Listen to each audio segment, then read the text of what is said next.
Hey guys, April here from the Gumboot Garden. Today we're reviewing my summer 2023-2024 garden, and we're going to talk about all of the best that have happened this year in the garden, but also the worst of the worst. But before we get out there, I do need to warn you that the garden is an absolute mess. And there is a reason for that, which we'll get to at the end of the video, because it is one of the worst of this year's garden. But let's get going.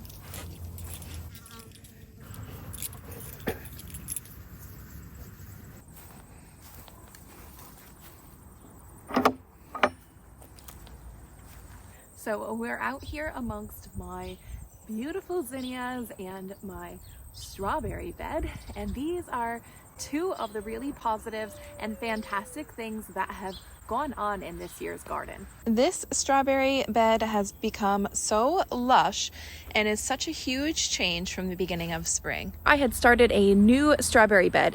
What we did was just raise it up off of the ground a little bit because it was just so wet and full of puddles and moss, and it just wasn't doing well at all. It had given me no strawberries the year before, and they were all looking pretty dead. So I wasn't sure actually if all of those strawberries I had pulled up to replant in were going to make it. I did fertilize them with strawberry fertilizer twice in the springtime. So once when I first planted them in there, and then later on when they started to flower, I gave them a bit more help at that point as well. And it really seemed to work, because now this bed is looking gorgeous and we got so many strawberries out of here. We had fresh strawberries in our fridge from the beginning of their flowering season, so mid-spring, all the way through to the end of summer. And on top of that, I was able to save 2 huge freezer bags full of strawberries in the freezer. I'm over the moon with the amount of strawberries we got this year, and this bed is still looking gorgeous and put off heaps and heaps of runners this year. I have actually taken up half of them, pulling up the runners that had started to just root themselves into the wood chips or the grass around the outside of the bed, and have put them in small pots that hopefully I can I'll keep some to just keep new plants coming in, but also I might sell some at my little road stand when springtime comes, but get their roots a little bit more developed before I send them on to a new home. Then we have my gorgeous zinnias and cosmos that are growing over here. This is another thing that I absolutely loved about this year's garden.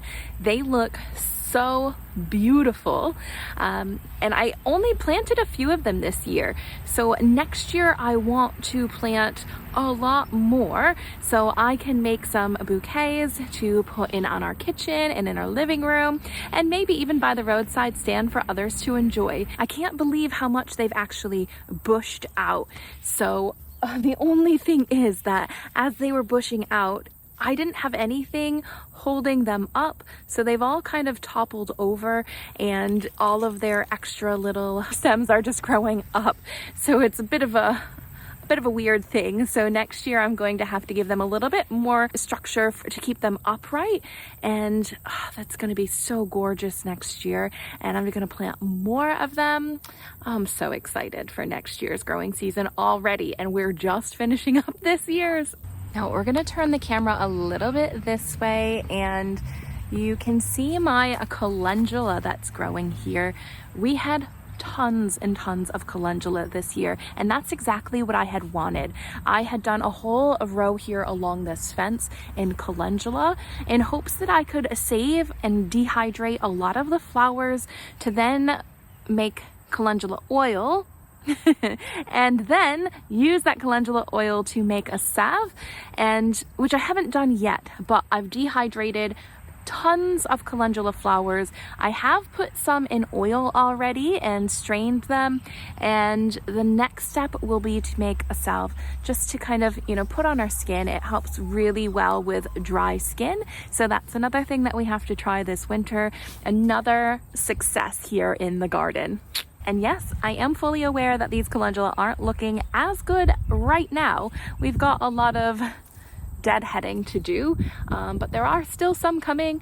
The other thing is that a lot of them have dropped seeds, and I now have calendula regrowing everywhere. Again, so like right in here in the pathways along with the strawberries, I have new calendula flowers growing, but I also took a lot of them and I sprinkled them back into the beds because I knew that calendula can grow just about year round here in New Zealand. They really love our winter, a wet climate, but obviously do well in the summertime too. So these plants I'm just going to chop right down towards the base, and they'll all regrow along with the heaps of seeds that are sprinkled throughout this small bed. This determinate tomato bed behind me has seen better days now, but it was stunning during the summer. I had planted 12 determinate tomatoes in here, Sicilian paste and aroma tomatoes, and I had put marigolds in amongst them, and this was an absolutely beautiful full bed.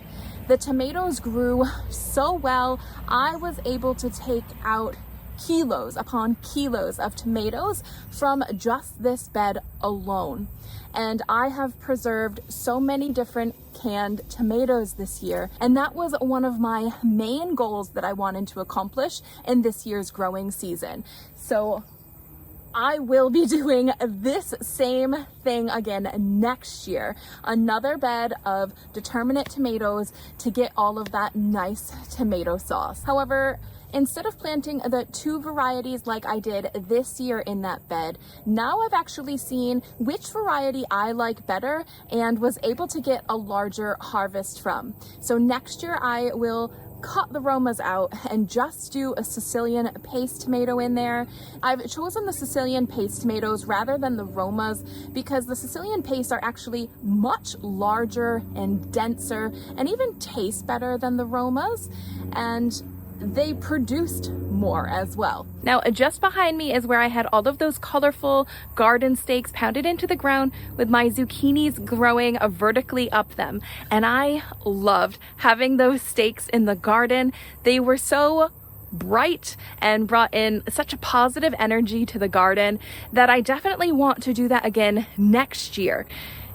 However, with my zucchini plants, every single year I have dealt with powdery mildew with them, and this year was no different. With having them all so close in proximity to each other, growing up those garden stakes, I really don't think it helped with the powdery mildew. I think it allowed the powdery mildew to spread more rapidly amongst them, and my harvest got cut short pretty quickly.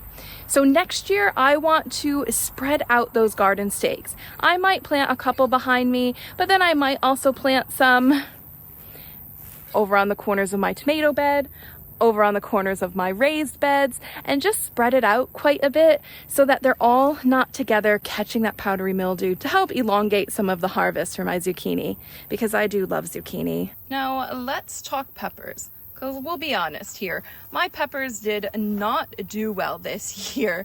I mean, look at them. They're all so scrawny, and I bet you don't even see peppers on them until we get here where I have a few jalapenos growing, and you know, a couple on each plant, which is really nothing in the scheme of things. My jalapeno plants should be covered with them. And even last year, I had less jalapeno plants and got, I don't know, triple, quadruple the amount of jalapenos that I got this year. And the jalapenos weren't the only ones that I had trouble with.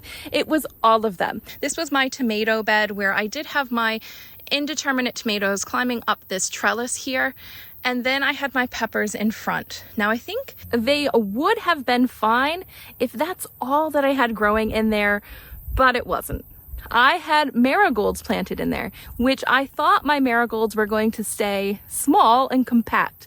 But apparently that's your French variety, and I did not grow that. They grew about 2 or 3 feet tall. So they completely shaded out the peppers in this tomato bed. Now, those are some peppers, but then I also had these peppers growing over here. And if we get up closer, you can see I am getting some Sugar Rush peach peppers. They are growing, and we're going to make some hot sauce. I also have some what are meant to be red scorpion chilies that are coming in.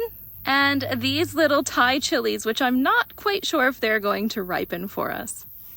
But in comparison to the size of the plants and the amount of chilies that I actually got from these plants, in a comparison to last year's habaneros, it is a massive, massive difference.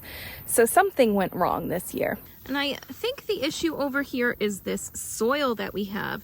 It's really not good at all. It is pretty dry, and I think that's mostly my fault. And by mostly, I mean fully. I definitely did not water this garden as much as it should have been watered this year. And that is one of the biggest mistakes that I have made. Our house runs off of rainwater, and this year we did not have much rain during the summer. So we were low on water for the majority of the summer, and we were trying to conserve it. So while conserving it, I was also trying to conserve it in my garden. So my plants were only getting watered once every 3 days. And that really hurt my soil. It's not just the pepper bed that the soil was hurt in, but also my raised garden bed. You can see this top layer is very, very dry, and we have to dig down a bit before we get to that nice, rich soil.